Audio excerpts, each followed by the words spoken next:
गायत्री महामंत्र एक बार मेरे साथ दोहराओ। ओम भूर्भुवः स्वः तत्सवितुर्वरेण्यं भर्गो देवस्य धीमहि धियो यो नः प्रचोदयात्। परम पूज्य गुरुदेव की कृपा, उनकी विचारधारा की श्रृंखला के रूप में मैं आज एक गणित के सिद्धांत को बताना चाहूंगा। गणित का एक सिद्धांत है और वो सिद्धांत है जमा जमा माइनस, यानी कि जमा में माइनस किया जाए तो माइनस बचता है और माइनस में प्लस किया जाए तो भी माइनस बचता है और माइनस में माइनस किया जाए, माइनस को माइनस से जोड़ा जाए तो प्लस हो जाता है और प्लस को प्लस से जोड़ा जाता है तो भी प्लस हो जाता है। ये गणित का सिद्धांत है। अब मैं इसको अध्यात्म के बारे में कहूंगा। अपूर्णता में पूर्णता को जोड़ा जाए तो अपूर्ण हो जाएगा और पूर्णता में अपूर्णता को जोड़ा जाए तो भी अपूर्ण हो जाएगा, परंतु पूर्णता में पूर्णता को जोड़ा जाए तो पूर्ण हो जाएगा। अर्थात मैं क्या कहना चाहता हूं, अपने में छोटी सी अच्छाई को ढूंढो और उसे अच्छाई के साथ जोड़ो। छोटी छोटी पूर्णताएं जब आपस में जुड़ती जाती हैं तो पूर्ण हो जाता है। ये संसार का नियम है। दूसरी बात कहूंगा, जो उपासना की बात आप लोगों से कही जा रही है, दुनिया में ऐसा कोई पारस नहीं है जिसको छू करके कोई व्यक्ति सोना बन जाए। कोई भी सोना बन जाए, लोहा सोना बन जाए, ऐसा कोई पारस नहीं है। अगर कोई पारस है तो वो संत है। संत माने उच्च विचार, अच्छे विचार, उसी को पारस कहते हैं। अब मैं फिर से कहूंगा, इस दुनिया में जो भी जीव आया है, मैं तो यहां तक कहूंगा, परम पूज्य गुरुदेव तक कहूंगा, उन्होंने अपने पिछले जन्मों को, परम पूज्य गुरुदेव के पिछले जन्मों को देखिए। अगर पिछले जन्मों को देखेंगे तो एक ही बात है, उनके पिछले जन्मों की जो विशेषताएं थी इस जन्म में आकर के वो फिर से क्रियाशील हो गई और जो कमियां थी, जितनी तपस्याएं साधनाएं उन्होंने की, अपनी अपूर्णताओं को मिटाने के लिए की। अब मैं यहां फिर से कहूंगा, संसार की एक रीति और भी है, अकेला चलो रे। और उस अकेला चलो रे का मतलब यही है कि अध्यात्म के क्षेत्र में व्यक्ति को अकेला चलना होता है, अर्थात वो सबसे अच्छाइयों को लेता है और उन अच्छाइयों पर अपने आप को चलाता है। जिन अच्छाइयों को लेता है उन पर अपने आप को चलाता है। अब मैं यहां फिर से कह रहा हूं, आपकी इच्छा क्या है? आपकी इच्छा क्या है, इस पर निर्भर करता है कि आपकी इच्छा क्या है। अगर आपको बढ़ना है तो एकांकी अकेलेपन का अनुभव आपको कभी नहीं होगा। उपासना का मतलब यही है, उसका जीवन आदर्श सदा ही उसका साथी, संबल और सहायक बनकर के रहेगा।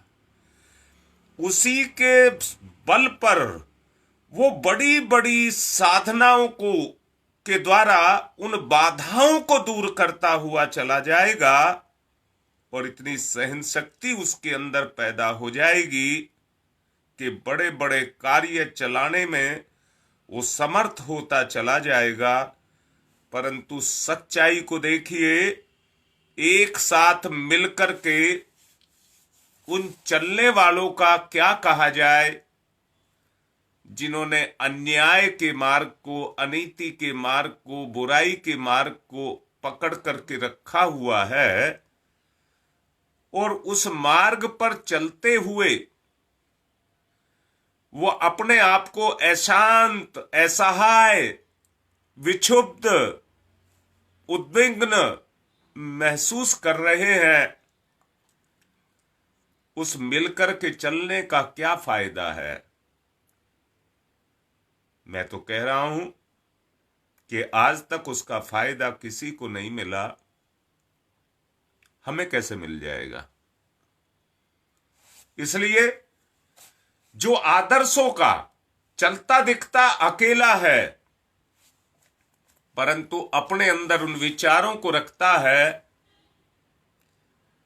जो आदर्श हैं, उसके सामने कोई भी सीमा, मर्यादा नहीं रह सकती। ऐसा एकांकी व्यक्ति अपने बलबूते पर कुछ भी कार्य कर सकता है। आज से पहले के राम हुए, श्री कृष्ण हुए, बुद्ध हुए, गांधी हुए, और अब परम पूज्य गुरुदेव हुए हैं। उन्होंने कितने बड़े बड़े काम किए, उनके पीछे हज्जुम के हज्जुम चलते हुए चले गए। वो किसके बल पर? उनके उन्हीं आदर्शों के बल पर हज्जुम के हज्जुम चलते चले गए। पर ये होगा नगण्य ही। बड़ी प्रगति की संभावना तो सम्मिलित शक्ति के आधार पर ही मूर्तिमान होती है। एक एक सैनिक अलग अलग लड़ाई लड़ता है, परंतु मोर्चे पर सब अपने अपने मोर्चे पर डटे रहते हैं। मोर्चे पर सब सैनिक अपना अपना मोर्चा संभाले रखते हैं। जितना उनका दायरा है, उतने में दुश्मन को वो घुसने नहीं देते। ठीक इसी तरह से हमें भी क्या तक करना पड़ेगा? कई तरह की योग्यताओं को सम्मिलित करना पड़ेगा। मिलजुल करके ही अपूर्णता को पूर्णता में बदला जा सकता है। परिवार को ही ले, उसमें कई स्तर के व्यक्ति होते हैं, सबकी अपनी अपनी विशेषताएं भी होती हैं और सबकी अपनी अपनी कमजोरियां भी होती हैं। अपनी बुराई दूसरों को लगा देता है, अपने आप तो कमजोर ही है, उनको भी लेकर के मरता है। परंतु परिवार में अच्छे भी होते हैं, समर्थ भी होते हैं। वो अपनी सामर्थ्य दूसरों को देते हैं, अपनों को देते हैं, परिवार के सदस्यों को देते हैं, खुद भी उठते हैं और उनको भी उठाते हैं। मल्लाह उसको कहते हैं जो अपनी नाव में बैठा करके अनेकों को पार उतार दे। ड्राइवर उसी को कहते हैं जो अपनी गाड़ी में बैठा करके सबको मंजिल पर पहुंचा दे। इसी तरह से उपासना उसी को कहते हैं जो सबके जीवन की नैया को पार लगा दे। परिवार को ही सब विशेषताओं से भर देना, मिलजुल करके एक अनोखे आनंद का सृजन करना है। पति पत्नी की योग्यताएं भिन्न है। एक पुरुष है, दूसरा स्त्री है, परंतु पुरुष की अपनी विशेषताएं हैं और स्त्री की अपनी विशेषताएं हैं। पर जब हठपन छोड़ दें, जिद्दी छोड़ दें, अहंकार को छोड़ दें, दोनों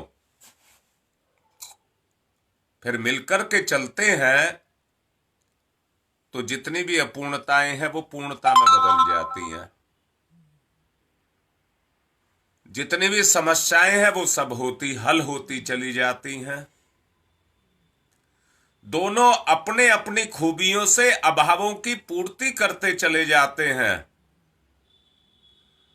वृद्धों का अनुभव, बालकों का विनोद, उपार्जनकर्ताओं का धन, यदि मिलकर के एक ऐसा संतुलन बनाएं कि जिसमें परिवार के सदस्यों का हित साधन होता हो। दोबारा से कह रहा हूं, किसी भी परिवार में इन तीनों की जरूरत होती है। बच्चों के विनोद की भी जरूरत होती है, जवानों के उपार्जन की भी जरूरत होती है, और बड़ों के, बूढ़ों के अनुभव की भी जरूरत होती है। अगर एक चीज कम पड़ गई वहीं गड़बड़ हो जाएगी। हमारी संस्कृति भी कुछ इसी तरह की है। मान लीजिए अपने घर में बुजुर्ग नहीं है, तो जहां से भी जो भी योग्य, समर्थ, जो अपनापन जो रखता हो, उसको अपना बुजुर्ग मान करके सम्मान दिया जाता है। अपने घर में बच्चा ना हो, अपने संपर्क क्षेत्र में जो भी बच्चा हो, उसके साथ विनोद किया जाता है। सभी एक दूसरे के साथ मिलजुल करके सहयोग करते हैं और एक दूसरे का लाभ उठाते हैं। उस लाभ के कारण उनके बीच में उत्साह बना रहता है। किंतु यदि परिवार के सदस्यों में सहयोग ना हो, मात्र एक साथ सराय में रहने वाले अजनबी मुसाफिरों की तरह निर्वाह करते हों, तो उनका असहयोग, मनोमालिन्य उस समूह की आनंद रहित, नीरस समस्याओं से भरा हुआ होगा। परिवार बिखरता चला जाएगा। मनमुटाव के कारण परिवार बिखरता हुआ चला जाएगा। एकता, समता, ममता का जो सुख है वो नहीं मिलेगा।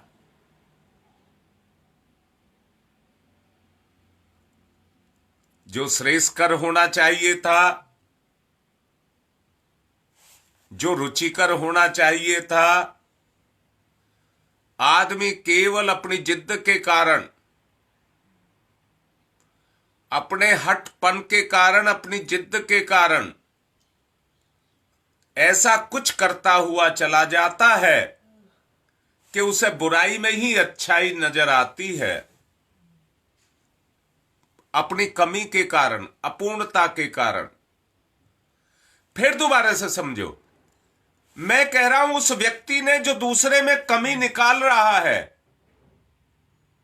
अगर उसने उसकी अच्छाई को लिया होता, या मैं ये कहूं उससे बिगाड़ करके अगर उसको एक बात समझ आ जाए कि इससे मेरा कोई भला होने वाला नहीं है, जो उसका स्थान है परिवार में, अगर वहां से उसे हटा दिया जाए तो उस स्थान की कौन पूर्ति करेगा? विरोध में सहयोग नहीं है, सहयोग में ही सहयोग है। अपूर्णता, कमी हो सकती है, पर उसे पूर्णता से भरा जा सकता है। दोबारा से कह रहा हूं, सहयोग भरा जीवन जहां पर शुरू हो गया, वहीं पर उपासना शुरू हो जाएगी। एक दूसरे के प्रति लगाव पैदा हो जाएगा। और जब तक विरोध में सहयोग पैदा नहीं किया जाएगा और विरोधी भी जब तक सहयोग नहीं करेगा, विरोधी तो विरोध करता जा रहा है, परंतु समझदार सहयोग करता जा रहा है, तो वहां सहयोग पैदा नहीं होगा। परंतु विरोधी को भी यह समझ आ जाना चाहिए कि तू गलत कर रहा है, सहयोग किया जाए। जहां पर सहयोग शुरू हो जाएगा वहीं पर विरोध मिट जाएगा और अपूर्णता मिट करके पूर्णता में पैदा होने लग जाएगी। और कोई तरीका नहीं है। कितने लोग कहीं इकट्ठे होते हैं, इसका कोई महत्व नहीं है। हम लोग भी बड़े बड़े प्रोग्राम करते हैं, बहुत सारे परिजन जो गुरुदेव के बच्चे हैं वो इकट्ठे होते हैं, परंतु काहे के लिए इकट्ठे होते हैं? यज्ञ करने के लिए, श्रेय अधिकारी बनने के लिए, यज्ञ करने के लिए, श्रेय अधिकारी बनने के लिए, सहयोग के लिए नहीं। सब अपने अपने स्वार्थ के लिए। सहयोग का मतलब है कि हम यज्ञ हो रहा है, हमारा उसमें क्या सहयोग है। धन की बात नहीं कह रहा हूं, सहयोग बड़ा होता है, धन तो अपने आप में अपूर्ण है। धन तो अपने आप में अपूर्ण है। मैं फिर से कहता हूं, अगर आप यज्ञ करने जा रहे हैं तो साधन से ही तो यज्ञ करेंगे। तो आपका सहयोग साधन में भी होना चाहिए, परंतु जो सहयोग हो वो इस सहयोग को सहयोग नहीं कहते हैं। विरोध को मिटाने के लिए जो किया जाता है, मैं फिर से कहता हूं, आदर्श की बात मैंने अभी कही थी। अगर व्यक्ति एक साथ अच्छे इकट्ठे होते हैं, भीड़ इकट्ठी होती है, तो आदर्श से सहयोग, आदर्श का आदर्श से सहयोग होना चाहिए। मैंने आपसे कहा था, आप 50-60 व्यक्ति सुबेरे को 7 से 7:40 तक मेरे साथ रहते हैं। अगर यहीं पर सहयोग की भावना, आदर्श को विकसित करने के लिए अगर ये भावना जग गई, तो ये 40 मिनट की उपासना आपका उद्धार कर देगी।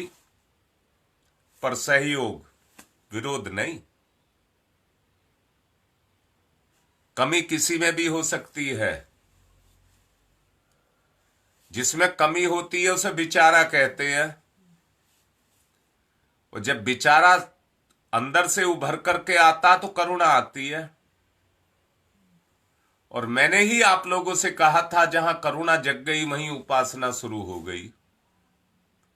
अहंकार आ गया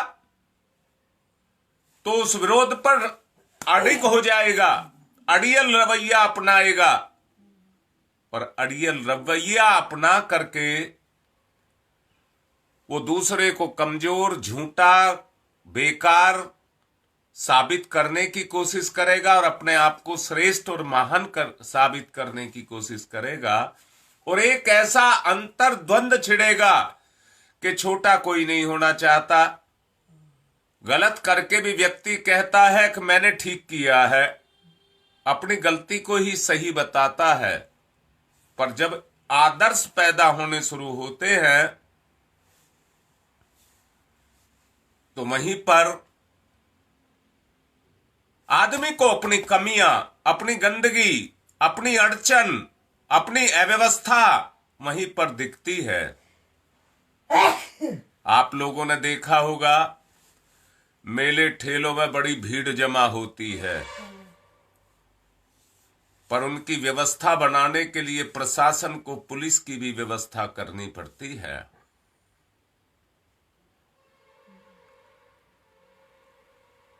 जहां आदर्श पैदा हो जाता है वहां पर तो अव्यवस्था फैलाने वाला भी उसको देख करके आदर्श में बंध जाता है।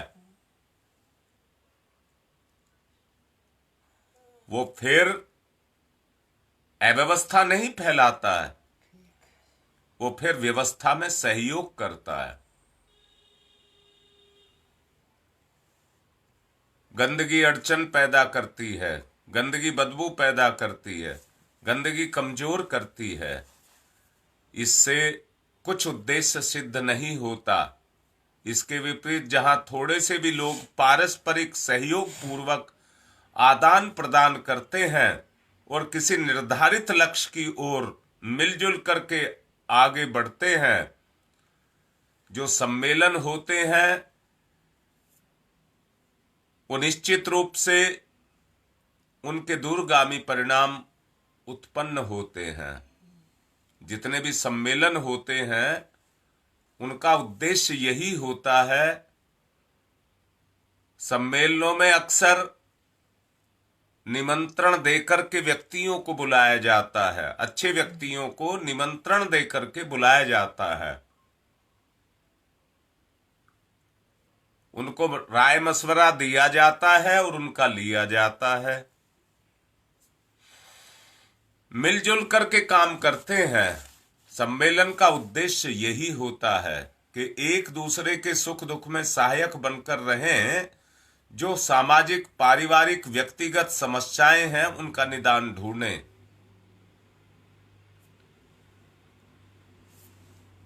जब इस तरह के सम्मेलन आयोजन के रूप में किए जाते हैं, उनके प्रभाव समाज पर जाकर के पड़ते हैं। व्यवस्था के अंदर परिवर्तन आता है। जितने कष्ट हैं उनका निवारण होता है। जितना उत्साह बढ़ता चला जाएगा उतनी ही प्रसन्नता और निश्चिंतता दिखाई पड़ेगी। उसी अनुपात में व्यक्ति अपने आप को समर्थ, आत्मनिर्भर, संपन्न, प्रभावशाली अपने आप को बना करके उतना ही संतुष्ट अपने आप को करता हुआ चला जाएगा। ये उस प्रभाव की बात मैं आपसे कह रहा हूं। सोचो सोचो, उस समूह का भविष्य उज्जवल होगा जहां ये इस तरह का भविष्य बनेगा। वो भविष्य उनके हाथ में आ जाएगा और वो लोग मिलजुल करके अपने भविष्य का निर्माण कर जाएंगे। जिसका अपनापन जितना संकुचित होगा, आत्मीयता की दृष्टि से वो उतना ही छोटा होगा। जिसने अपनेपन की परिधि का जितना बड़ा रूप बना ली, अपनी परिधि, अपनेपन की परिधि, वो उतना ही विकसित हो गया। मैं कहूंगा एक समय बच्चे का वो भी होता है जब वो अलछल को नहीं जानता। बहुत सरल होता है, बहुत सरल होता है, वो किसी अलछल को नहीं जानता। पर जैसे जैसे उसकी आंतरिक शक्तियों का विकास होता है, होता तो इसलिए है कि वो आत्मिक क्षेत्र में आगे बढ़े, परंतु जैसे ही विचारधारा का विकास होना शुरू होता है, स्वार्थ, बुराइयों के रूप में उसके अंदर प्रवेश होना शुरू हो जाता है। जब वो क्रियाशील होता है तो जितना क्रियाशील होता है व्यक्ति को उतना ही भटकाता हुआ चला जाता है। व्यक्ति अपने आप में अपने विस्तार को समेटने लग जाता है और स्वार्थ में ही अपने हित को समझने लग जाता है। बुद्धि की गति उल्टी हो गई और उल्टी हो जाने से जो उसकी विशेषताएं थी वो निष्क्रिय होने लगी।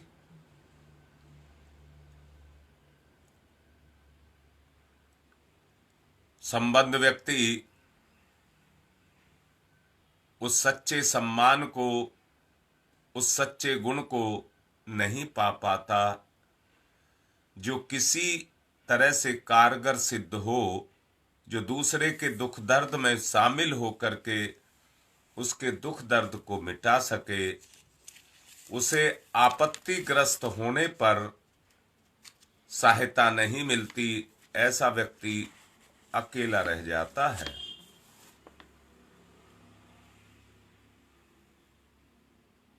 उपासना का मतलब ही ये है कि जहां गुण के साथ गुण मिलने लग जाएं। आप लोगों ने देखा होगा, इस दुनिया में कोई भी कर्म होता है तो उसका कर्ता जरूर होता है। काम दिखाई देता है पर कर्ता दिखाई नहीं देता। कर्ता की सारी विशेषताएं कर्म में होती हैं, और कर्म जब होता है तो वो देखने वाले को प्रभावित करता है। किए गए कर्म के ऊपर ही परिणाम निर्भर करता है। उसका अपना जो अधिष्ठाता होता है, वो परिवार की व्यवस्था घर के मुखिया के रूप में संभालता है। राष्ट्र की व्यवस्था राष्ट्र अध्यक्षों के हाथ में होती है। जिनके पास जैसी शक्तियां होती हैं, उन्हीं के अनुरूप उनको अधिकार भी दिए हुए होते हैं। उसी दायरे में रह करके वो अपने कार्य को करते हैं। यदि वे उनको प्रदत्त ना किए जाएं तो सर्वत्र स्वेच्छाचारिता, अन्याय का वातावरण व्याप्त हो जाएगा। इसलिए ऐसे व्यक्तियों को कुछ अधिकार दिए हुए होते हैं। उन अधिकारों का उद्देश्य किसी का दमन करना नहीं है, किसी को दुख देना नहीं है, किसी का बुरा करना नहीं है। मैंने अभी कुछ देर पहले कहा था, जिस तरह से मेले ठेलों में बहुत भीड़ होती है, पर उसकी व्यवस्था को बनाए रखने के लिए वहां पुलिस बल को भी तैनात किया जाता है। निवेदन करके कहूंगा,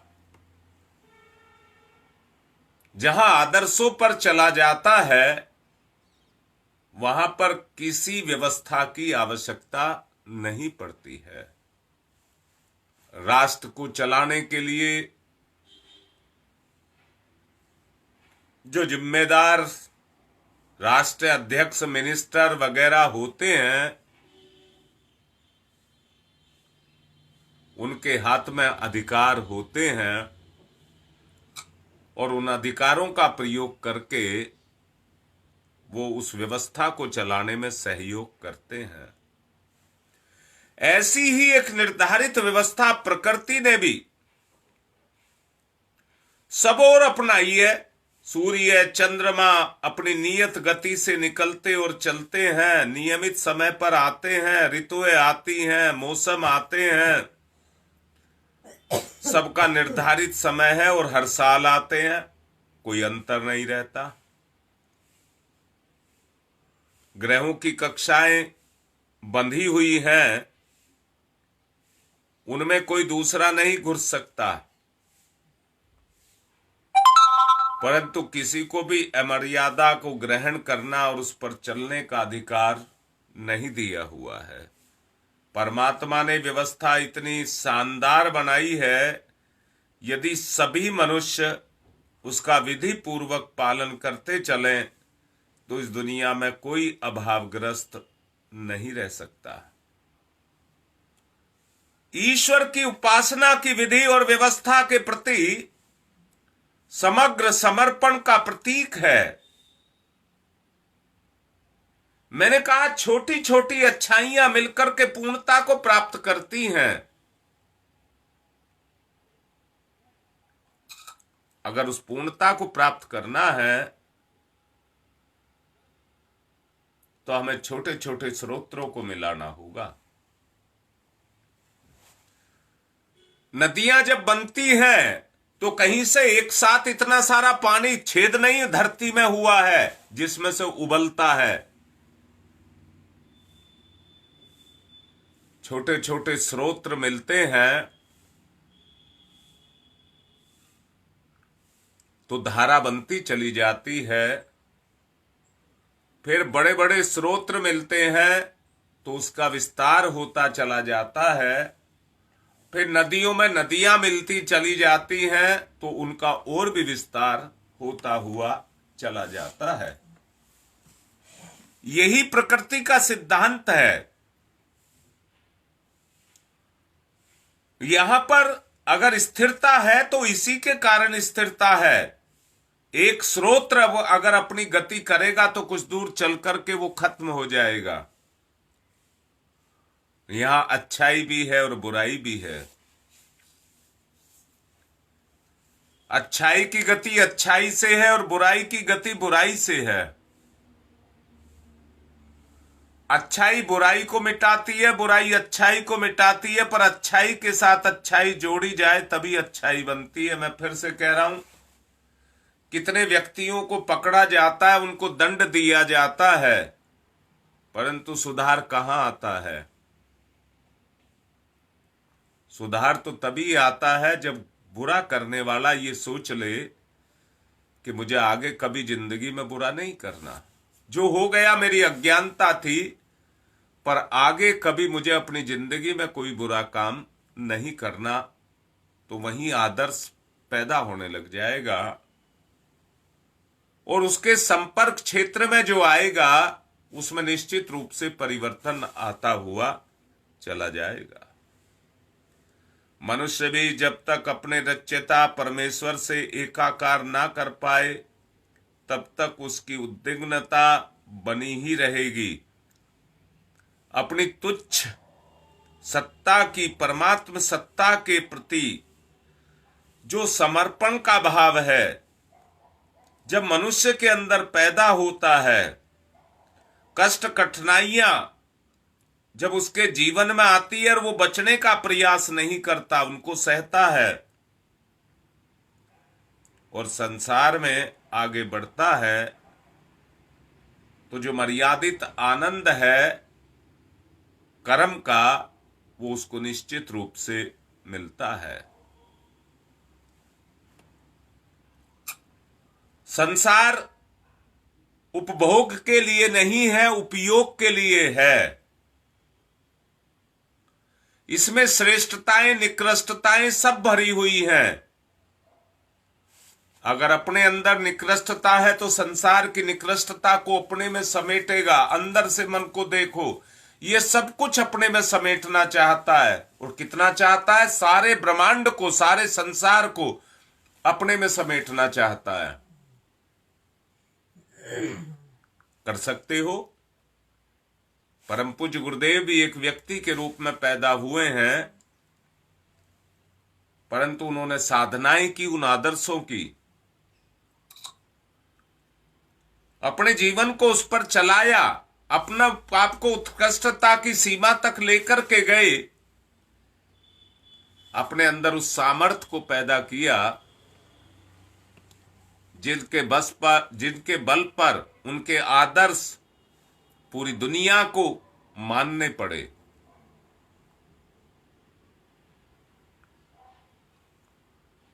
वो उत्साह आपके अंदर बढ़े कि आप अपने जीवन में आगे बढ़ सकें, जो आपको आगे बढ़ाने के लिए, आगे बढ़ने के लिए प्रेरित करे। उस उत्साह को हमें अपने अंदर जगाना पड़ेगा। संसार में आनंद ही आनंद है,